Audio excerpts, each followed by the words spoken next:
No matter what you do, whether it's work, play, or living healthy, life requires fuel. At Health Empowers You, we focus on quality to help give you the most fuel for your life. So let us help you get empowered. Stop by healthempowersyou.net today.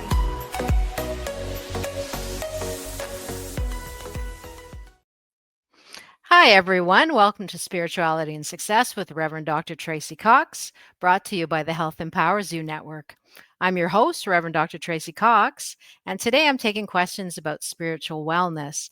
Now, if you would like to submit an anonymous question, please go to my website on the ticker tape below here and use the contact form and send in a question. So we're having some fun with this. It's been really interesting actually to get all of your different questions, and I have been answering them privately if I can't get to them on tape. But today we're going to talk about one that I do a lot of work with, and that's with family caregivers. Now, family caregiving is such a difficult job, and I really feel for the person that wrote this in. So let me read you the letter, and then I'll talk about what how I could help this person as a spiritual coach, okay? And give you a little idea about the type of work that I do. So, dear Reverend Dr. Tracy, I am feeling so overwhelmed. I hope that you can help me. I'm a 45-year-old mom based in British Columbia, and I feel like I am drowning. Recently, my mother was diagnosed with Alzheimer's and dementia, and I'm very sorry to hear that. She has gone from a fairly functional state to needing 24-hour care in a retirement home. And she can do some things for herself, but she is being moved from independent living to assisted living. And the doctors say it is only a matter of time until she will need to be moved to memory care. So I'm sorry you're getting that difficult medical news about your mom. It's been an incredibly emotional time for my entire family. My mother doesn't want to accept the diagnosis, and she is trying to say that she doesn't need help, that the doctors are wrong, et cetera, et cetera. And I just have to tell you that that is such a common scenario for patients when they are diagnosed with dementia or Alzheimer's, because it's a very scary diagnosis, and it basically only goes one way. So you're going to be running up against a lot of denial at the start. And as the disease progresses, unfortunately, the forgetting, they can forget that there is a diagnosis of dementia and Alzheimer's. So it's very difficult for the caregivers. So my mother doesn't want to accept the diagnosis and is trying to say that she doesn't need help and the doctors are wrong, et cetera, et cetera. So that is completely very common.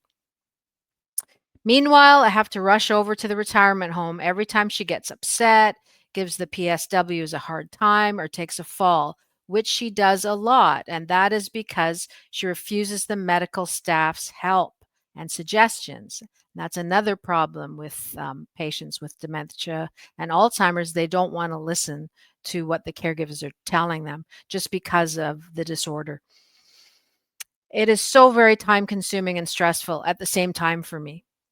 Now, I know that my mom is being taken care of by a great staff, but I can't help myself from rushing over every time there is an issue. It's really wearing me out.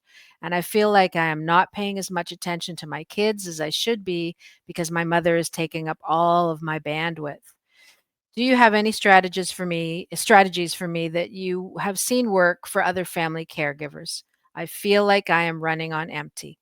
And it's signed sincerely, beside myself in BC. So I'm sorry that you're going through this beside yourself in BC. And I have to say that this is one of the most difficult things that you can do in life is be a family caregiver, especially as a mom, because what happens is that not only are you taking on the mothering role with your own parent in your situation, but you also have children at home that you have to look after as well. So it becomes very overwhelming. And there are definitely a few things that I can recommend. And of course, everything is free will, and everyone that takes advice, they do that knowing that, you know, it's your own decision. I can only tell you what I've seen work for my clients, because I have a lot of clients that are family caregivers. It's a very difficult job. Now, the biggest thing that I would say, and something that I would do if you haven't done already, is to join a caregiving group online, in your neighborhood, in your area. It is just invaluable, the amount of information that caregivers will trade with each other, and it will just reassure you with everything, that what you're feeling is not strange or out of the ordinary. It's what caregivers feel, it's what they go through. So you are going through those things. Completely normal. Okay.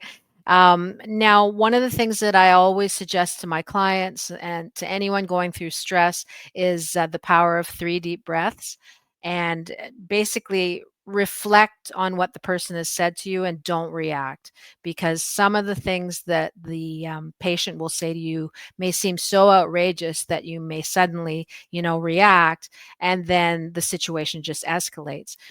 So if you reflect on the situation first before you respond, you will find that things will work out a lot more smoothly. And the way that I teach this is that 3 deep breaths, very easy, through the nose, deep breath in, out through the mouth,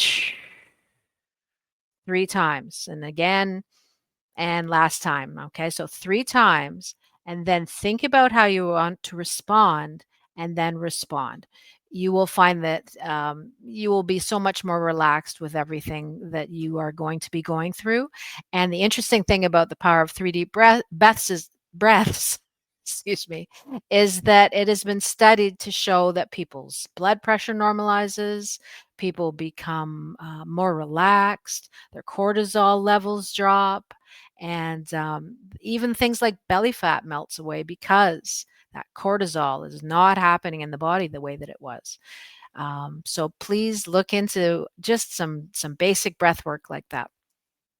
Now, the other thing that I recommend to everybody is listen to healing music on YouTube or Spotify.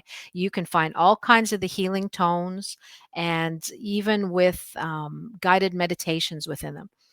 So you could even look up family caregiver guided meditations, so that you can, take some time for yourself to relax, recharge, so that you can feel more relaxed with your family. And because your kids too, you're going to have to be working with your kids as well as your mom. So this is going to take a lot of basically dedication to your own relaxation and stress relief. It's really important. So yeah, the breathing exercise is fantastic. The videos with meditation online, perfect. Those will really help you.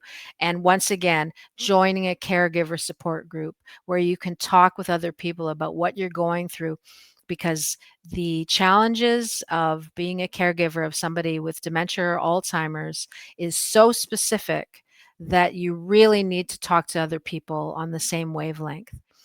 So those would be the things that I would suggest for you to start with. I know that this seems like a mountain that you're going to be climbing, but you can get through it. I coach a lot of people that do, and you can do it with grace and love, and handle all the changes that come with it. And I'm just sending you out some really good energy. I hope that that helps. And once again, for the Health Empowers You Network, if you'd like to send in a question, I'd love to feature it on the next show. And you have a fantastic day.